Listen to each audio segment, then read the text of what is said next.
Welcome to our channel, Bravo News. The unraveling of a Bravo bad boy. Jax Taylor was supposed to be the king of the Valley. After his turbulent reign on Vanderpump Rules, the Bravo veteran looked primed to launch his own empire in the suburbs of Los Angeles with his wife Brittany Cartwright by his side. The concept was perfect. Former VPR stars living amongst new couples and navigating parenthood, marriage, and friendships gone sour. It was marketed as Jax's redemption arc, a shot at real-life growth on camera. But just as the Valley gained traction with Bravo fans, whispers began to swirl. Something was off. Behind the scenes, tensions flared. Production halted more than once, and Jax's explosive temper returned in full force. Then came the stunning headline, Jax Taylor forced to quit the Valley by producers. What happened? Why would Bravo axe their golden chaos maker just as the spinoff was heating up? The answers are juicier than any reunion episode could provide.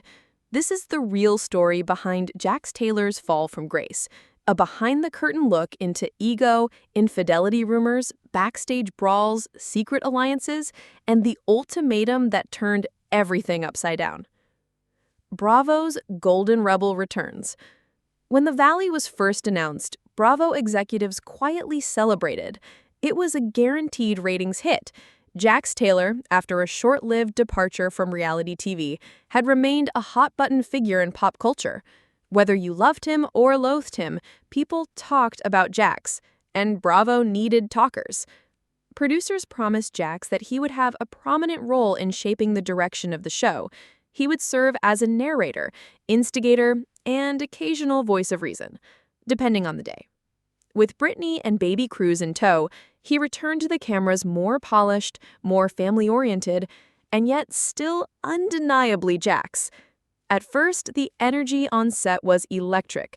The cast included a mix of Vanderpump alumni and newer faces from their friend group, and cameras rolled through wine nights, backyard barbecues, and diaper duty chaos. Jax was in his element, riffing off everyone's drama while creating his own. He thinks he's the boss of the show, one production source told us. But this isn't Vanderpump Rules Season 3 anymore. The game has changed. A toxic set takes shape. Behind the scenes, tensions simmered early. According to insiders, Jax was extremely difficult on set, often challenging producers' choices, refusing to film certain scenes, and walking off mid-interviews. He would rewrite the story in his head, one crew member shared. If we wanted to highlight someone else's conflict, Jax would find a way to make it about him. There were also whispers that Jax had started clashing heavily with production staff and cast members.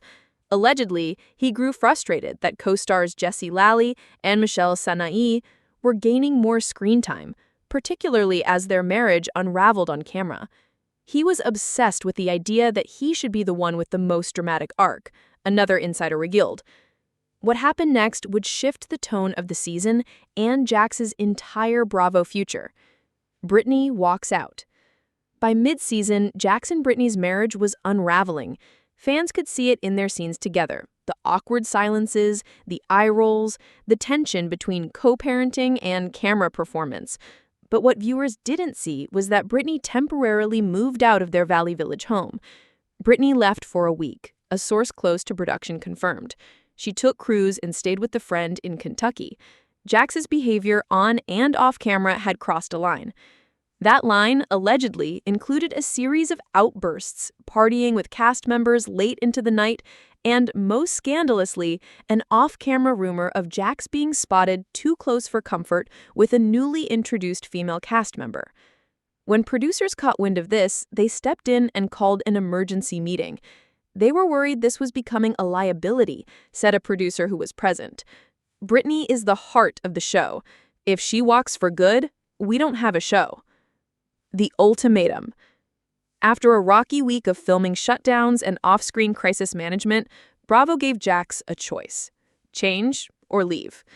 He was told directly, you either agree to counseling sessions on camera, rein in your behavior, and stop clashing with production, or we part ways. Instead of calming down, Jax reportedly exploded. He called the show rigged, accused the network of trying to make him the bad guy again, and stormed out of a production meeting. He didn't return to set the next day. 2 days later, an official call was made. Jax Taylor would no longer be a full-time cast member on The Valley. It was positioned to the public as a mutual decision, but insiders confirm it was anything but. The aftershock. When the news broke that Jax was out, cast members were stunned, though some privately expressed relief. "He sucks the air out of the room," one Valley cast member said anonymously. "But he also makes great TV, so it's complicated." Brittany, for her part, was reportedly devastated, but agreed to continue filming without him. She wanted to tell her side of the story, a friend said. She felt like, for once, the cameras could capture her truth. Meanwhile, Bravo scrambled to reshape the remainder of the season. Key interviews were refilmed, storylines restructured, and a new cast member was brought in to fill the Jax void. But could anyone really replace Jax Taylor? The podcast bombshell. Following his firing, Jax wasted no time spinning the narrative. On his joint podcast with Brittany, When Reality Hits, he dropped a bombshell episode titled The Truth About the Valley. "Let me be clear, I didn't get fired. I left because the show wasn't real anymore. Producers were manipulating everything. They were trying to make me look like the bad guy again. I've grown up. They haven't." But fans weren't buying it.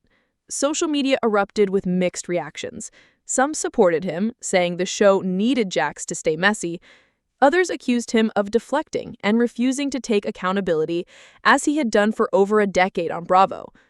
Brittany stayed mostly silent, until one interview changed everything. In an emotional sit-down with Andy Cohen on Watch What Happens Live, Brittany addressed the situation for the first time. "I didn't want things to end like that," she said tearfully. "I begged Jax to calm down. I begged him to get help. I love him, but I had to protect myself and our son." Andy, visibly emotional, replied, "I've known Jax a long time, but this version of him, it's not the man we hoped would grow from Vanderpump Rules." It was a gut punch of a moment. For Bravo fans who had rooted for Jax and Brittany since their earliest days at SUR, it marked the true end of an era. Behind the Bravo curtain. What most fans didn't know was how much tension had built up behind the scenes between Jax and Bravo executives. According to several production members, the decision to remove him wasn't made overnight. There was a growing file. Missed call times, yelling at PAs, disregarding safety guidelines. It was all documented. When the Brittany separation happened, that was the last straw. Some insiders believe Jax thought he was untouchable. He thought Bravo needed him. But they're a machine. They can rebuild around anyone. Indeed, Bravo is already said to be developing a spin-off featuring Brittany, focusing on her life as a single mom, navigating dating, co-parenting, and rebuilding her confidence, all while raising crews in the public eye. Where is Jax now? Since his removal from the Valley, Jax has taken to social media frequently, posting cryptic Instagram stories, resharing memes about betrayal, and throwing shade at unnamed cast members. He's reportedly considering launching a new podcast just for men, which insiders say is his attempt at rebranding as a lifestyle guru. He's also allegedly shopping a new reality project, though networks may be hesitant to sign on. People love drama. But Jax isn't just drama, he's unpredictability. That's a risk some networks don't want anymore. Meanwhile, Brittany has become the face of the Valley, her presence growing stronger with each episode. With fans rooting for her rise, Bravo may have found its new queen of the suburbs. The end of an era. Jax Taylor's fall from the Valley isn't just about one man's ego or one fight with producers. It's about what happens when reality TV stars outgrow or refuse to grow with the very platform that made them famous. He was reality TV's original anti-hero, a man whose flaws were so outrageous you couldn't look away. But even Bravo, the master of mess, has its limits. Jax may find another way back to our screens. He may rebuild, rebrand, and return. But one thing is certain. The Valley has moved on, and in a twist no one expected, it might just be better without him.